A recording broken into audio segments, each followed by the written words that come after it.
Where Echoes of the Fallen was a larger singular dungeon, and I cleared it in about 2-3 hours at most on Final Fantasy difficulty, beating the final boss Omega and getting all of the stuff from that pretty quickly.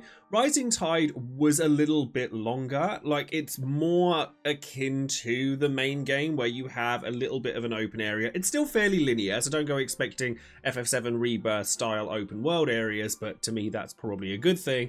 But you get more missions, some side quests that unlock various different, aspects of the main game within the new Mysidia area, which is stunning, by the way. And it's really nice to see the blue sky again. For those of you who finished Final Fantasy 16, which you'll need to have done to have access to the Rising Tide anyway, you'll know what I mean by that. Now, the main selling point to the Rising Tide is access to Leviathan, both in combat and as a skill set. It's all been advertised and everything, so it's not much of a spoiler to say that. But there is another skill set that is available in the Rising Tide that I won't spoil. And I will say this, they're both very interesting to play with, but when I would progress into the end game portion of the Rising Tide, I found myself kind of sticking to what I knew and found it to be arguably stronger, and I've done everything that there is to do in the game, so I found that it was nice to have something to experiment with, but largely not something I needed to do.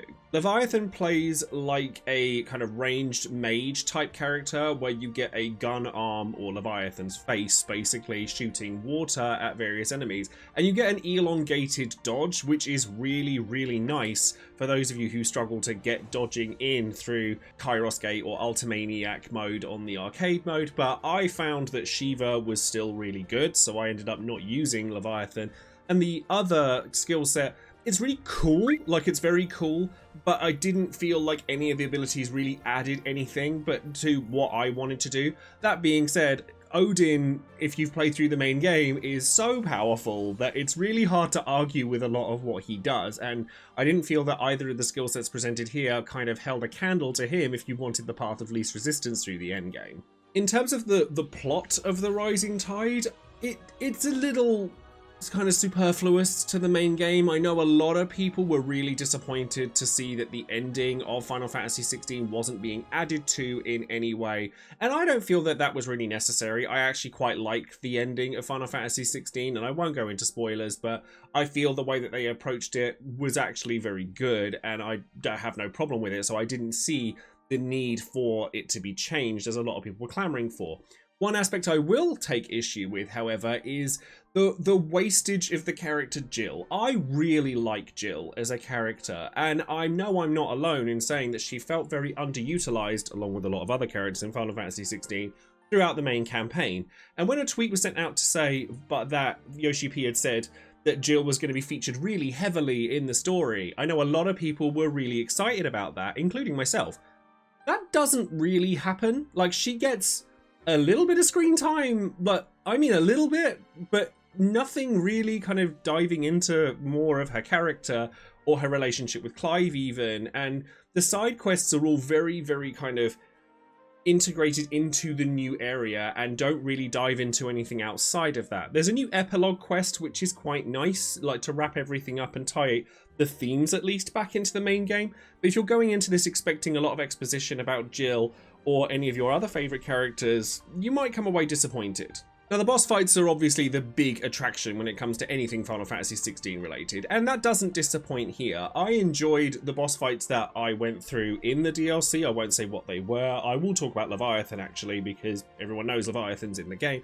Really fun, really good. However, a little bit drawn out. I felt like he had a little bit too much HP for my liking, and for that reason I actually enjoyed the Omega fight from Echoes of the Fallen slightly more. However, the other boss fight that you actually fight earlier than Leviathan, who I won't name, I really liked. You could tell the FF14 influence was very strong in this particular boss fight, and I felt really engaged with it. Once the DLC main story arc is finished, and that took me a single stream, so I'd say maybe 2.5-3 hours, and that was not going super heavy into the side quests or anything. I did all the side quests that had plus symbols on them and therefore added something beyond just lore, and then went back and did those after I finished the DLC, which maybe took me another hour or two. There's another unlockable called the Kairos Gate, which is like a roguelike mode, which was what I was really excited for when they announced it, when the DLC was announced itself.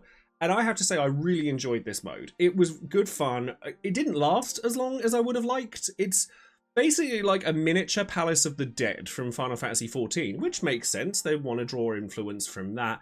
And you basically have these points that you accumulate by scoring well throughout the 20 different floors that you have, and use those points to enhance your stats, and also have temporary boons that you can use throughout the rest of the Kairos Gate. And I can make a little guide for that because I've gone through the entire thing. It is very challenging, but certainly not impossible. And if you were to get S ranks on every single floor in the gate on Final Fantasy mode, you unlock a secret boss. That secret boss is actually very disappointing. I haven't done it myself. I'll put a screenshot of what I did do when I finished Kairos Gate, and I did very well, but I didn't get S ranks. And after looking up what the final boss or the secret boss was, I don't feel any need to go back through it again and do it just to get to that final boss, because it's actually very, very disappointing.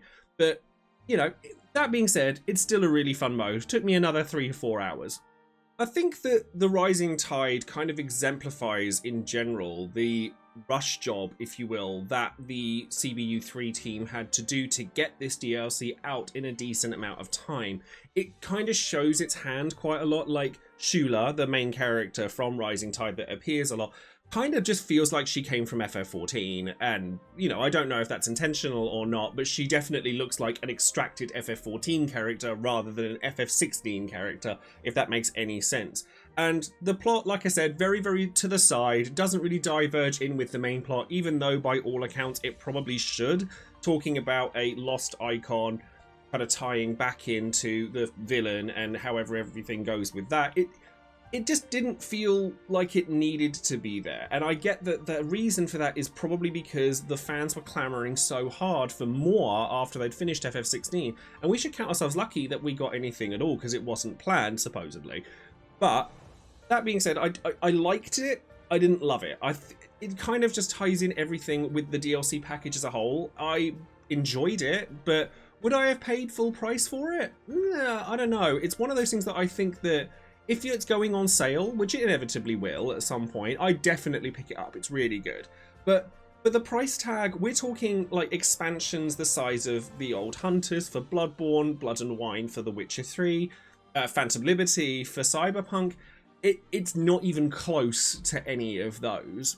Whether it should be or not is entirely a subjective matter, but when you're paying that much for it, you kind of want to get your content's worth.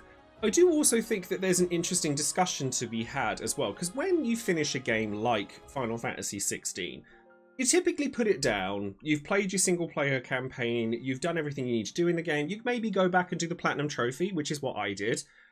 You maybe even go into Ultimaniac Arcade Mode, which I did for a little while, but once you're done with a game like that, you're kind of done. So when you leave it for 6 months or so before the DLC comes out, kind of bringing yourself back into the context of playing the game again does take getting used to. And both Echoes of the Fallen and the Rising Tide kind of suffer from this, oh, I've gotten used to playing it again. Oh, wait, it's finished.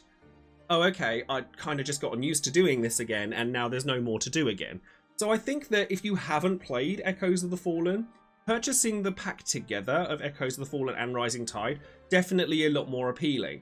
But this kind of stop-start is something that I feel is a little jarring for somebody who hasn't played the game in a long time, comes back to it and then goes, oh, what am I doing again? Oh yeah, that's how, no, wait, it's finished.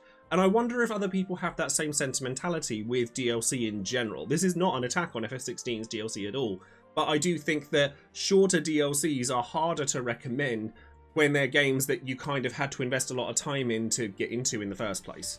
So a quick pros and cons for the Rising Tide and Echoes of the Fall. We'll lump them in together here. I think that the combat's still really good. I think that the new skill sets that are introduced in Rising Tide are both strong. Leviathan is very different to a lot of the others, and you will definitely get uses out of them if you choose to. I chose not to because I was very set in my ways and was happy with what I was already running, getting A and S ranks in Final Fantasy and Ultimaniac mode previously. I think that the boss fights are spectacular, like they're very strong. I think that maybe Leviathan sort of outstays its welcome a little bit, but not really. I still really enjoyed the fight. Kairos Gate, I think that the term roguelike is a little fast and loose with it, but for what it was, I still really enjoyed it. And I definitely think that the highlight of both of the DLC packs is the final fight of Echoes of the Fallen. I really, really enjoyed that, and the FF14 influence was very strong in it. I could feel it. The music was spectacular. Oh, and I should mention that the music is still spectacular in Rising Tide as well. And there's little references and stuff that you might catch if you know the lore of Final Fantasy overarching very well. Like certain bits of gear might have references that you might want to pay attention to. Cons? It's not particularly story heavy in a story heavy game. It's cute, it's nice, but was I blown away by it? No, not really.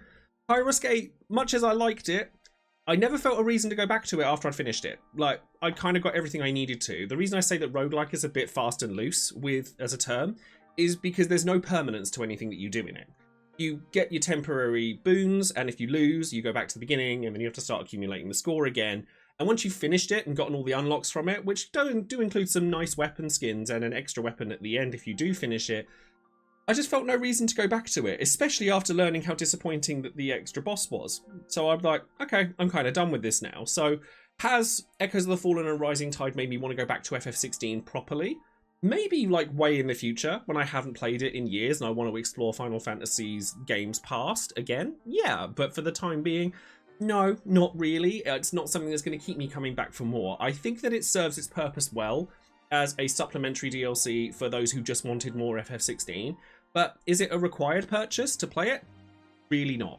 So yeah, those are my thoughts on the Rising Tide DLC and the DLC of Final Fantasy 16 as a whole. Let me know in the comments below what you think of the DLC of FF16, or if you didn't purchase it, do you feel like you're missing out by not purchasing it? And if you're not sure what to say, just say the word algorithm, because it helps me out as a content creator and I appreciate it a great deal. If you've enjoyed what you've seen in today's video, perhaps consider giving a thumbs up and subscribing to the channel. It means a great deal to me, and I'm very much starting to get back into my Final Fantasy gear again. Like, I had taken a big break from it after burning out with FF7 Rebirth really hard, but I'm really looking forward to talking more about Final Fantasy in general. So if that's something that interests you, then join me on this journey. Or you can come and find me over on Twitch as well, where I do live streaming various different games. And if you're interested in signing up to my Patreon channel, as well as all these lovely people here have done, then I can give title cards that I do to all of my supporters, and also I'm making art prints to send out to everybody as well. So thank you very much for watching, and I will see you guys in the next video. Take care. Bye bye.